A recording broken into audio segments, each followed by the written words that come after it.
So today we got a question from Jack Kennedy, who says he's looking for some tips on passing the knee shield and Z-guard. He says he has a lot of trouble doing that, so I'm going to show you guys a couple options for passing the knee shield and Z-guard. They're I kind of consider them the same thing. They may not be the same thing, but I kind of consider that high knee shield the Z-guard. So I know sometimes people like to split hairs and be like, well, this is this guard, this is this guard, but we're going to talk about the basic knee shield. Anyway, as always, this is my lovely assistant, Mr. Adam Wilson. Let's get started. All right, Mr. Kennedy. So first things first, if we're in this basic knee shield position, one of the things that I tell people this all the time, if you're playing a knee shield or a half guard or any of this stuff, we can always stand up. Even if you're in butterfly guard. Let's see if we're in butterfly guard here. If I don't want to be here, I can back up and get out of there. And think about that. That's for me and my sort of I'm like a military history geek. I think of this as like controlling the terrain. If I know that my partner is really good at knee shield and I'm not that good at passing it and there's other positions I could get to possibly, then I don't want to let him control the ground that we're fighting on. So I'll say, you know what, I'm going to get out of here and maybe I can go for this open guard passing here, or maybe I can go for double under passing here, where maybe I have a better shot. So I may not play there. Okay, so that's one thing. You can always stand up, back up out of there, because the thing about the knee shield is that it's really strong when there's tension. When we really try to pressure through, this is where it really shines. It's really strong in this position. So typically what I do is I focus on two things. I focus on the hips here, and I begin to walk my way out so that I can begin to go for this pass. I'm going to show you how to do this pass. So again, we're going to win the grip battle there, and we're going to go for the pass here. So, Adam. Oh yeah, so Adam's reminding me that the collar grip here is really important. So when we're here, we need to break and dominate this grip. So at any point, if this person gets a cross collar with their top arm, you have to be mindful, because again, in the gi, this is going to lead to loop chokes and everything else. It can use me to off balance me, everything else. So I would always want to break this first here. You can use this a basic collar grip break here. Boom. If you guys have the Get a Grip Fighting series that I have, you'll see the tentacle in there. The tentacle is what I use typically in this position to dominate that, but basically break the grip. Now from here, I'm going to work my way back. You'll notice that as I get back, that makes the knee shield a lot weaker, okay? And this is where we're going to begin to pass. Now, let's take a look at the backside here.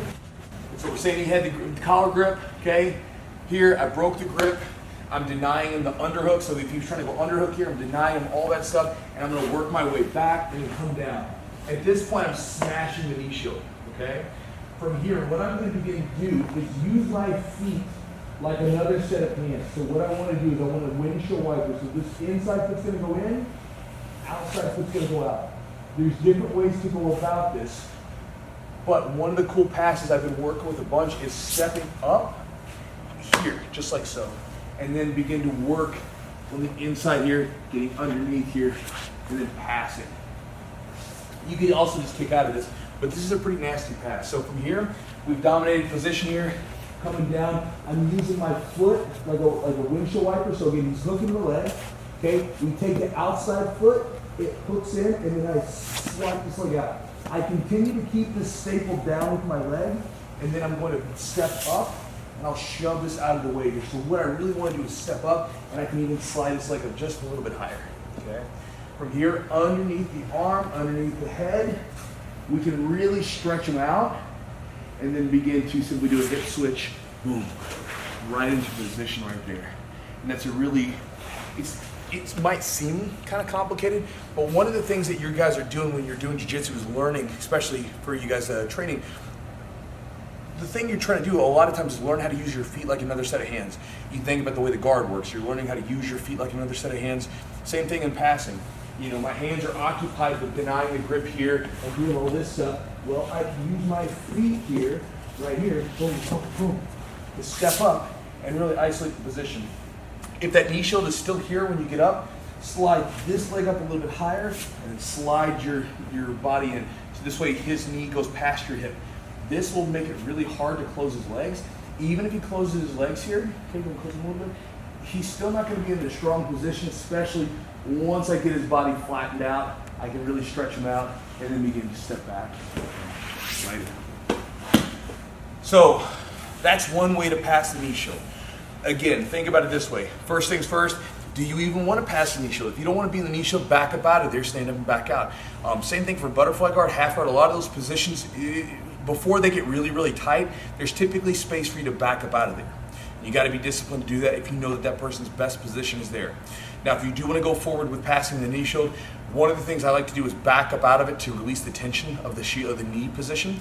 When you do that, then it's harder for them to work things. It doesn't mean that they're going to allow that. They're going to try to scoot towards you, but again, you got to fight that grip battle because that's really what you're doing. You're fighting grips and fighting position. Also, make sure that you dominate the collar grip if it's no-gi. Make sure that they don't get the hand up there or get an underhook. And then from there, go for that pass that I showed you using the windshield wiper motion with the feet. So hopefully that pass is helpful to you, Jack. I'm finished. Adam? Adam.